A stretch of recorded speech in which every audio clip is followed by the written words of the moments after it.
recently acquired some jet black ebony and Spanish cedar to build a humidor. And the need to create a bold geometric texture has been on my mind.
The lid of a humidor needs an overlap to keep things fresh.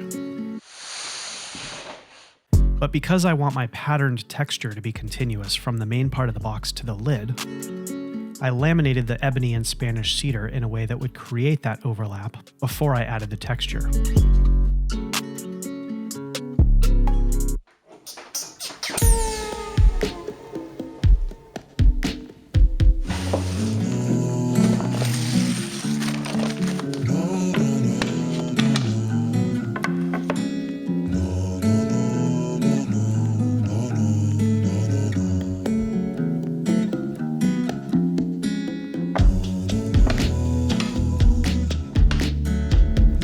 And that's how you keep things fresh. I no longer own a CNC machine, so I'm creating this texture with a handheld router and a router jig made out of scrap wood.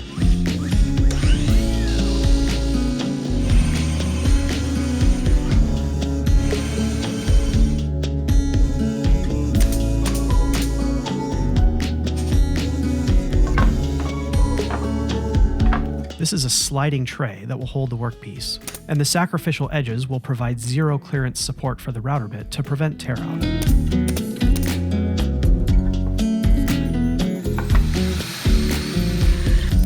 I realized I'd better add a hole to the tray so I could push the workpiece out when I was finished.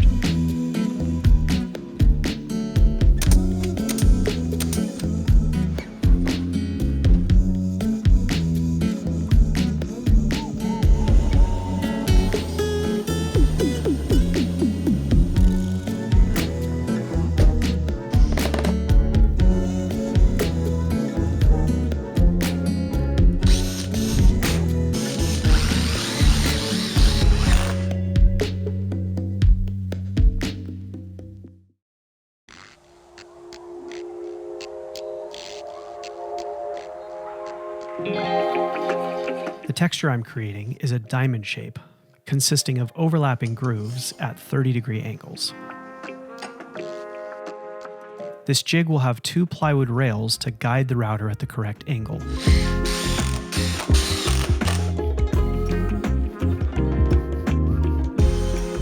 This plywood spacer is a stand-in for the router, so I can make sure the rails are parallel.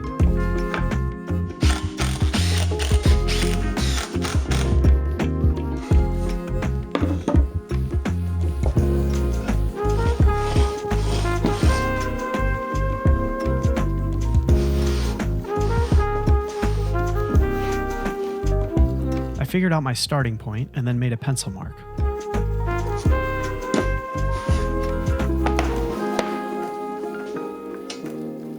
And from there, I made additional marks every 1.5 inches.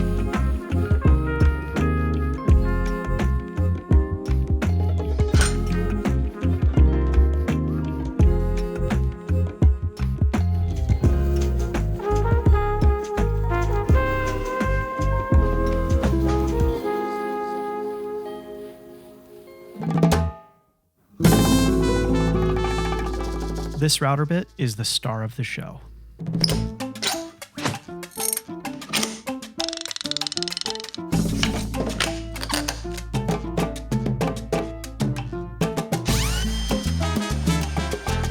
I line everything up and make my first groove. I'd say it's looking good so far. Move the sliding tray over 1.5 inches and cut the next one.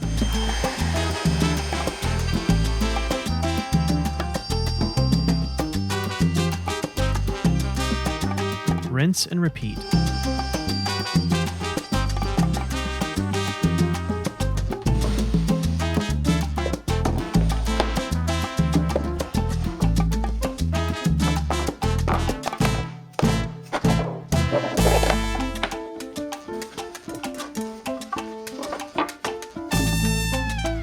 With the grooves in one direction done, I had to convert the entire jig from this direction to that direction.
With the diamond texture complete, it was time to start building my box.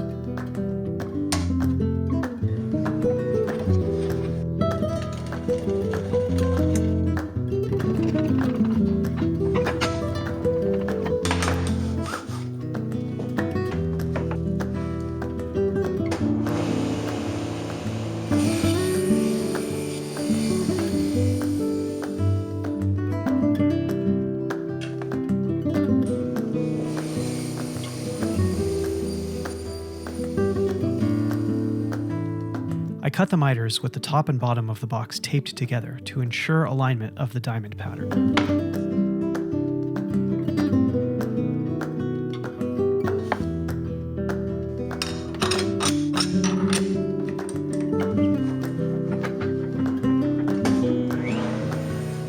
I cut dados to make room for the bottom of the box.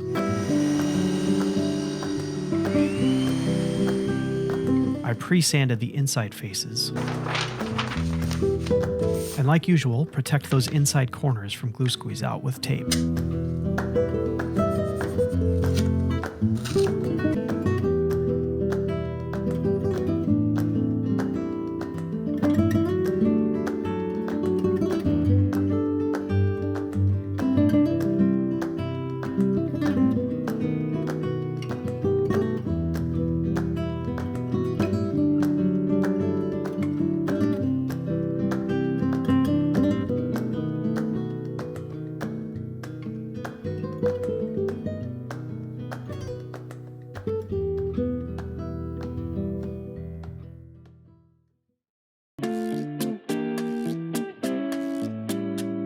It was starting to look like a box.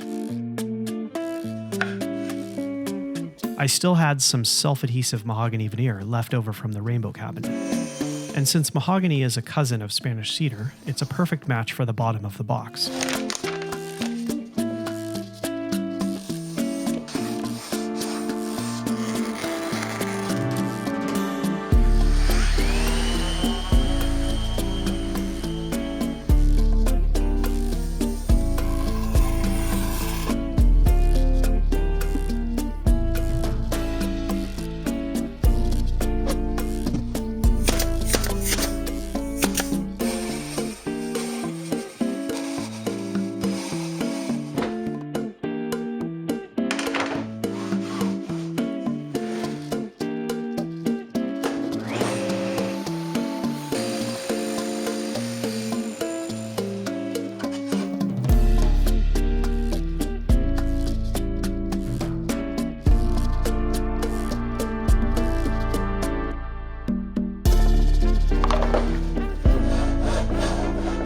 Off camera, I built myself a new spline jig.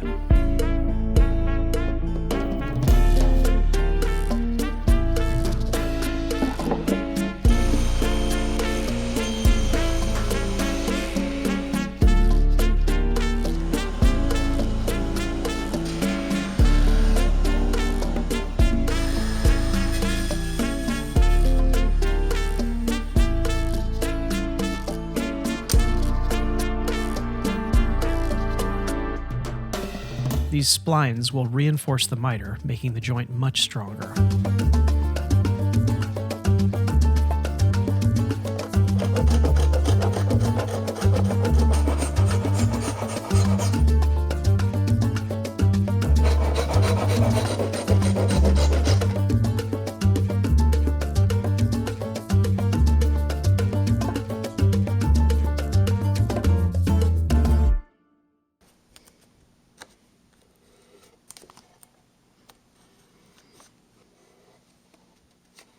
Small efforts equal big rewards.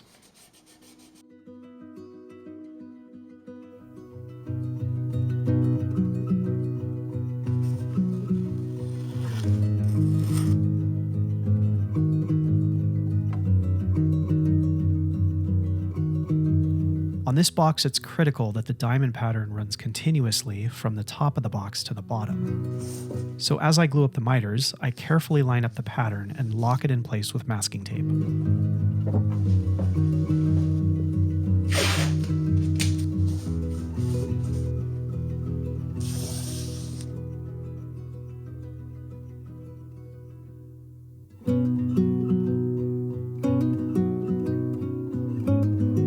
After joining the miters for the box top and taking some careful measurements, I used my Glowforge laser to cut a rectangle out of shop-grade 1/4-inch plywood that would serve two purposes.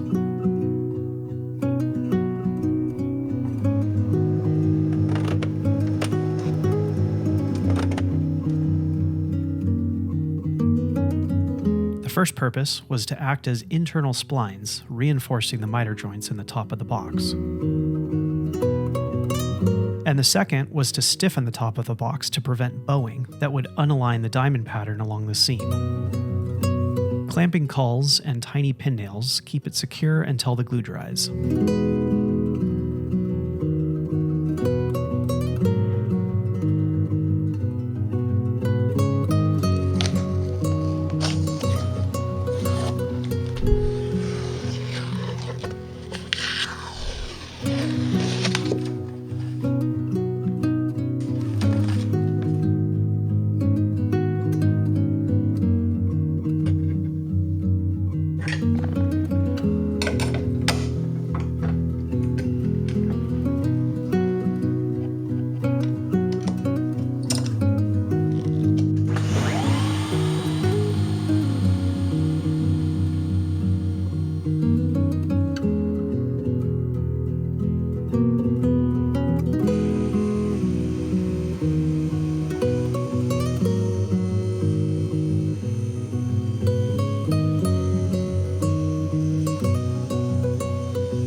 I took a chance and cut a 30-degree bevel in the top of the box, not knowing quite how it would come out against the three-dimensional diamond pattern. I was honestly shocked at how beautiful the results were, leading to this elegant scallop pattern around the top edge.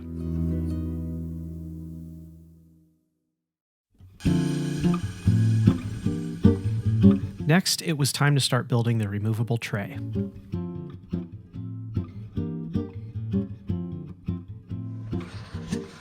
I cut Spanish cedar planks into thin veneer and used them to create a custom thin Spanish cedar plywood.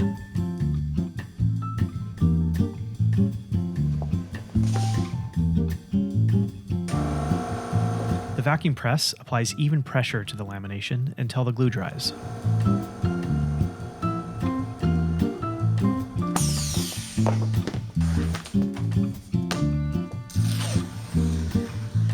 Then into my Glowforge to cut a diamond pattern that matches the exterior of the box. My Glowforge Pro laser has changed the way I design, build, and even think about woodworking. It's the fastest, quietest, and most accurate machine in my shop. It's so easy to use that my kids regularly use it for craft projects. To save up to $500 on your Glowforge, go to glowforge.com/Weber or click the link in the video description. Laser cutting thicker materials like this does leave a bit of charring on the inside of the cut. So to lock in place any potential soot or smell, I coat the inside of the diamonds with shellac. But the final sanding removes all of the shellac from the surface, leaving the Spanish cedar completely natural, as the inside of a humidor should be.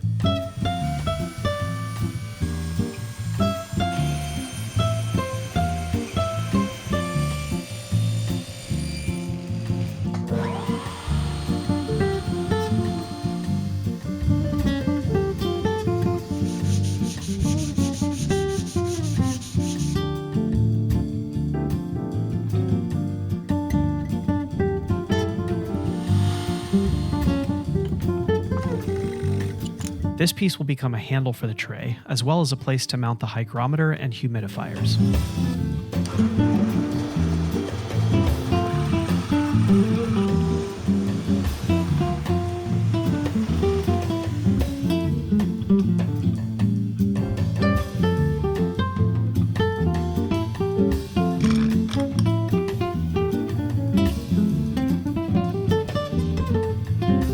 A hygrometer measures the humidity inside a humidor, and this one has a rubber ring around it for a press-in fit.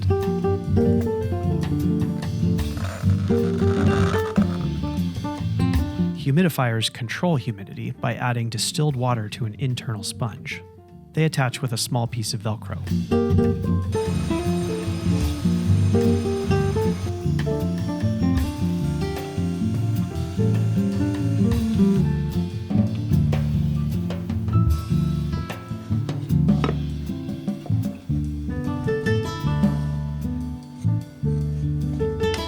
To support the tray, I added a small Spanish cedar shelf around the walls of the box.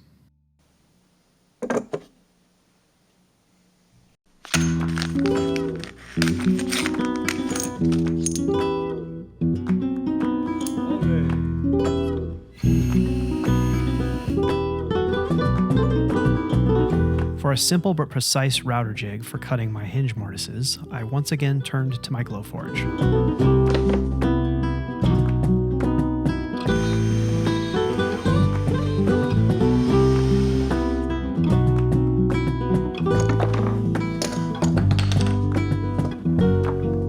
The fit is perfect, but we'll come back to these hinges in a bit.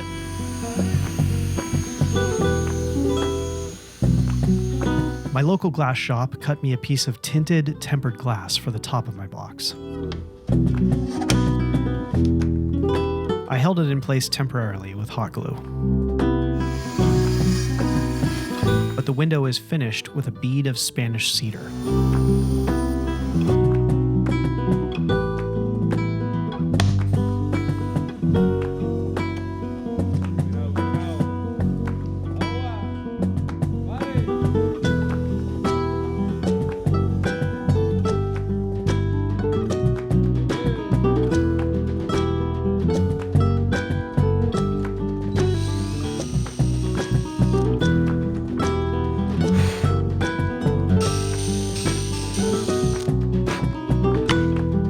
Solid brass hinges like this often come with one steel screw for threading the holes before committing to the softer brass screws.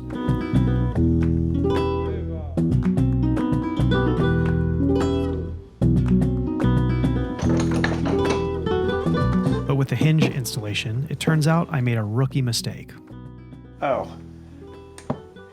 Oh yeah. By flush mounting the hinges like that, the pivot point was actually inside the box, and it needed a relief cut along the back side to actually open.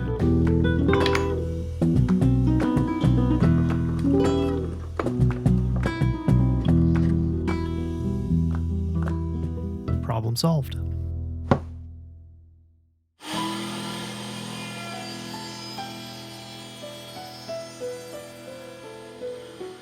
With such a unique three-dimensional texture on the outside of my box, I had to come up with an equally unique way to sand it.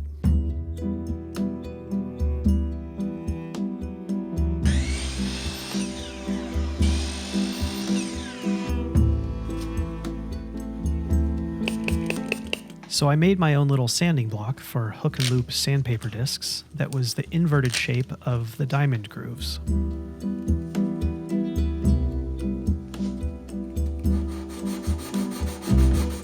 And it worked.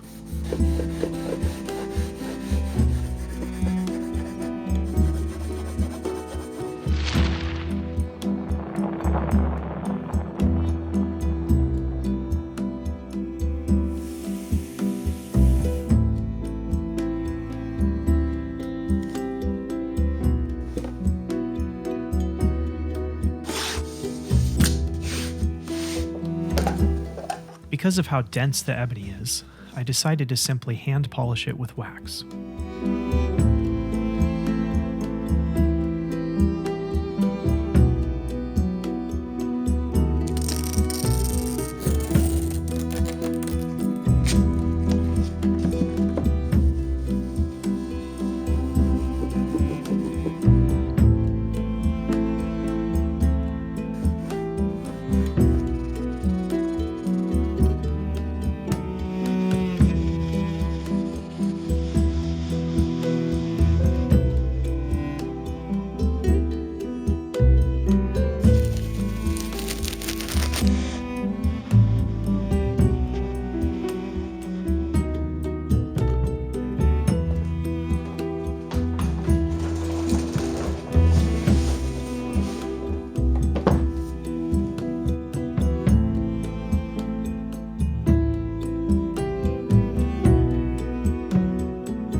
I design, build, film, edit, and produce each of these projects and videos myself in a one-car garage woodshop. Most of my projects average 3 to 6 months to create while balancing family life and a career as a full-time firefighter. I'm truly driven by my passion for the creative process and the enjoyment that I get by sharing it with you. Because of how much time goes into each video, I can't post as frequently as the YouTube algorithm would like me to. So subscribing to my channel is the best way to make sure you don't miss my next project. And interactions such as likes, bells, and comments really do help my channel grow. I've created a line of t-shirts and other apparel based on all of my favorite woodworking designs, including this project. T-shirts, stickers, and other merchandise are all available on my website at reasonable prices. The best way you can directly support my work is by joining me on Patreon. As a member, you can get access to digital files, discounts on merchandise, or see your name at the end of these videos. A huge thank you to all of my Patreon supporters, including my top members listed here. To join the club, just find me on Patreon. See you later.